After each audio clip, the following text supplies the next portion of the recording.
So you can tie that together? Oh, yes. They've been there for 50 years doing their thing.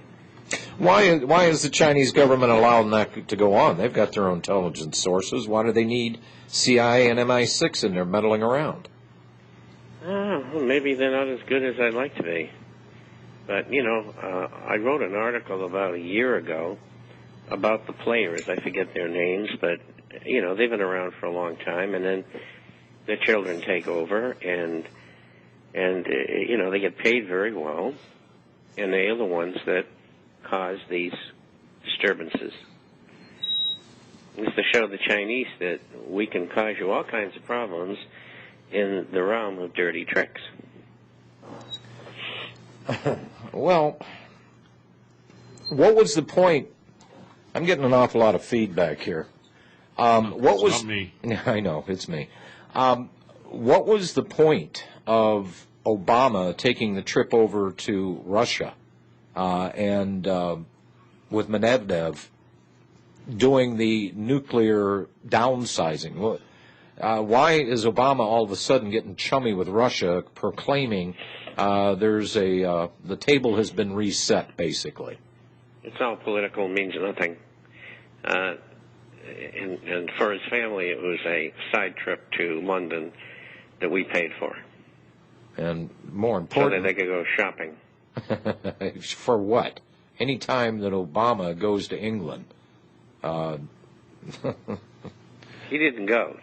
Just the Black Widow. Yeah, the Black Widow. Well, that's she's not a widow yet. Well, no, that's the dress that she had on at the inauguration thing. Remember? Mm-hmm. Yeah, it was the Black Widow. Yeah, to show off those lovely arms, I guess. At any rate, guys, I don't know what it's going to take. The Fed. There's an announcement on the auditing the Fed deal earlier today. The first shot in the battle to pass audit the Fed through the U.S. Senate was fired on the Senate floor by Senator Jim DeMint of South Carolina. DeMint, who has a well-deserved reputation for taking the battle to the other side of the Senate, once again proved why he's such a valuable ally in this fight to bring transparency and accountability to the Fed Reserve.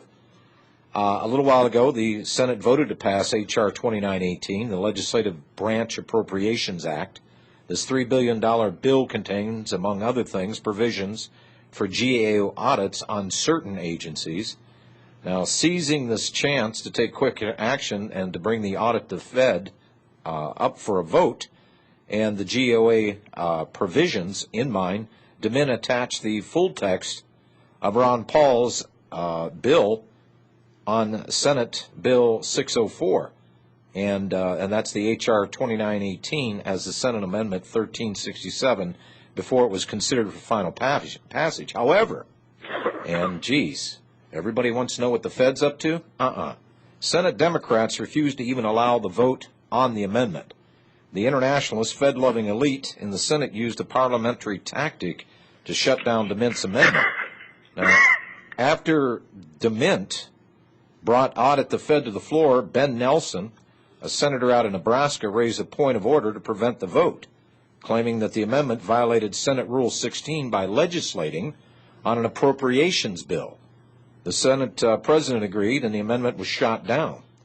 And, of course, DeMint didn't back down on this deal and directly challenged Senate leadership by pointing out other GAO audits contained in the bill. As DeMint listed them off, the Senate president was forced to agree with Senator DeMint that each one he described, all of which would be left in the final passage, also violated Senate Rule 16, which tells us one thing, guys. The problem wasn't the legislating of the bill or violating Senate rules, which is commonly done, by the way. Shooting down the amendment was about preventing a thorough audit of the Fed Reserve for the first time in history. Now, I don't know exactly where this is going to go from here on out, but DeMint made it clear on the floor the audit the Fed bill has wide bipartisan support. He rightly warned the Senate that even if they delay today, they'll have to deal with the issue on the floor. Now, they're trying desperately to kill this thing, and I personally would like the senators' names, all of them, that are trying to quash this thing. It was a voice vote. Yeah. a voice vote that's not recorded, and that way you don't get to know who's doing the damage. Yeah, but that's the reason why Ron Paul got so many supporters. Easy to support something if you know it's going to die in the Senate. You know, jeez. I hate to be as blunt as that, but that's the way I read it right from the get-go. Look, they ain't going to... Hey, look, those senators right now think that the Federal Reserve is the only thing standing between them and an anarchy. They're right. You know, the people that want to not listen to world history, not listening to people that were in the business of knowing, Sir Josiah Stamp. Now, he was the one-time governor of the Bank of England. And by the following statement I'm going to read, you're going to understand the reason why. He gave this commencement address at the U of T, that's right, University of Texas, just a couple of miles from here, in 1927. He simply said this: banking was conceived in iniquity and born in sin. The bankers own the earth. Take it away from them, but leave them with the power to create deposits, and with a flick of the pen, they will create enough deposits to buy it back again. However, take away that power, and all the great fortunes like mine will disappear, as they ought to, in order to make this a happier and better world to live in. But if you wish to remain the slaves of the bankers and pay the cost of your own slavery, then let them continue to create deposits. This is Gerald Celente. He's coming up here in just a couple of minutes.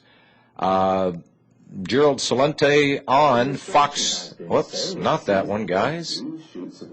Stop, you. Not that one. And where did it go? Did I lose it? I might have lost it. Yes, I did. Sorry about that, guys. At any rate, that was Gerald Celente, the piece that you didn't hear, that he was actually on Fox News, and it was kind of interesting. Here it is. I found it. You ready there, Chris? Boy, we're slow on the uptake today. At any rate, Gerald Celente on Fox, and listen to the jabs, the little jibs and jabs, but admissions and then denials. All right, we conclude our happy hour crystal ball hour with this doomsday scenario. Our next guest calls it Obamageddon. We want to welcome back to happy hour Gerald Celente, the CEO of Trends Research, joining us on the phone. Gerald, sorry you couldn't be here in the bar with us. I wanted to ask you, we've been talking all hour about the cap and trade, the climate bill. Do you predict that this will pass, and if so, is that good or bad for our country? Well, it looks like it's going to pass, and it's bad because it's just going to keep costing the taxpayer more and more money. It's a money-making scheme. It's not an environmental protection solution. And as we're looking ahead, Rebecca and Cody, in 2012, as we push forward, it is Obamageddon. They're bankrupting the nation with these rescue plans, these buyout schemes, cap and trade, cash for clunkers, you name it. Gerald, you know, one of the things that I always cringe at is when people try to make it a partisan thing, as if it's the Democrats that are somehow responsible for the destruction of my country. It's equally the Republicans and Democrats over my lifetime that I've seen that have changed these rules and changed what used to be a constitutionally based country. Can you speak to that? Let's be careful that we don't call it Democrat Armageddon. It's Republican Democrat Armageddon. Well, again, this is Obamageddon, and I'm a political atheist. I don't bow to politicians. We don't genuflect at political altars. You know, the whole political system, it's a two-headed one-party system. Yep. And you're 100% correct. These programs of destruction have been going on a long time. But what's happening under the Obama administration is unprecedented, with these rescue schemes, bailout plans, the takeover of major corporations, on and on and on.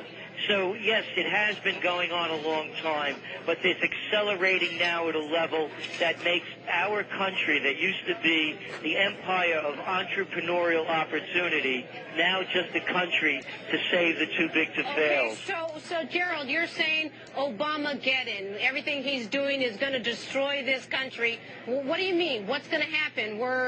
we're not going to have clean air. This cap and trade's a bunch of bogus, you said, so we're not going to be like Mexico City here in New York City. What's going to happen specifically with all these bad things you're saying that the administration's doing? Well, it's ending up bankrupting the country. The government is now in hock $546,000 per household. They're never going to be able to pay it off in obligations. We're going to see food riots, tax protests, farmer rebellions, student revolts, squatter diggings, homeless uprising, tent cities, ghost malls are already popping up, general strikes, board snappings, kidnappings, and mob rule and terror, because when you look at his foreign policy, what's going on now in Pakistan by pushing forth the Pakistani army to obliterate the people in the Swat Valley, the biggest refugee crisis since Rwanda, terror is going to hit the U.S.